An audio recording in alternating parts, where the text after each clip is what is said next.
Ajde bo namazat ću ti šnitu jednu 5 kuna, šta ti je 5 kuna? Uvijek mažeš neću jest više, u tebe neću. Sve za 5 kuna, 5 kuna, ovo 5 kuna. Znate šta mi je palo na pamet?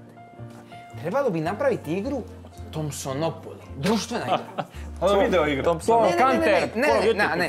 Društvena, recimo ovdje donesemo ploču, napravimo ploču, polja, izazovi, zadaci, polja, sve ima veze s Thompsonovim pismama i s njegovim životom. Na primjer, imaš recimo polja u obliku križa.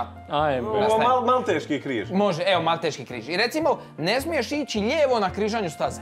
I ako ti slučajno kocka, baciš kocku i zapadnete da ideš lijevo, sretneš Tita, recimo. Ojme, koje katolibanske ideje vrhunske. A šta da sitneš Tita? Pa šta? Dobar dan, druže Tito, kako ste, šta ima, evo vam štafeta, mi ti se kunemo. Moraš se vrati nazad. Ko da je, ne znam, zmaj neki paklenik. Nazaduješ. Ne, ali vidio, dođeš na polje, na primjer, baci bombu, goni bandu, znaš. To, vidiš, to je muška igra. I onda ovi što su neistomišljenici u igri otpadaju, znaš, padaju. Ti staneš na prazno polje i onda moraš 1000 bodova uplatiti u fond za nacionalne manjine. Recimo imaš i novac u igri, to je skroz zanimljiva stvar. I još recimo možeš imati pitanja, neke kao kartice s pitanjima, isto vezano uz neke desničarske stvari ili Thompsonov život, recimo. U kojoj emisiji Bujice je gostovao Božidar Alić. Ili recimo koju travu staviti na ljutu ranu. Ili još jedno polje, kad staneš tebi ostali igrači plate 500 bodova samo da ne igraš dalje. Eto ga. A nemoj s tim smijat, nemojte mi se rugat tu s Thompsonom.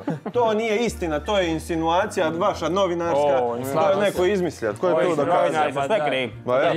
Manipulirao. Ja se slažem s njima, ja bi da mu plate, samo da ne pjeva, samo da se makne. Šta bi ti bi da mu plati? Da se ne pjeva. Pa daj mi navedi nekog Hrvata koji je punio stadione, dvorane od Australije do Amerike. Svaki je punio stadion. Maksimir je napunio. Pa je, Maksimir je napunio, to dugo ga neko nije tako napunio. Da, to je uspjeh.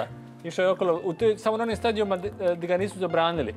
To smeta, samo vama Jugoslavenima. A to što je on unovčio svoje domoljublje i na tome dobro zaradio, to vas se ne tiče. Čekaj, ja ne kužim to unovčio svoje domoljublje. A šta, Džibon i Oliver nisu unovčili ljubav?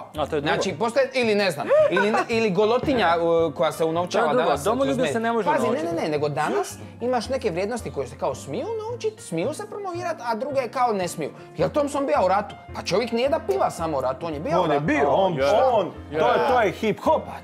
On pjeva onu, znaš, što je proživio. Čovječe, ko nije slušao Čavoglave i ono, ježija se ono. I Hitler je isto bio u ratu. I znate šta, ove vaše figurice za igru, neka se lipo ovako drže.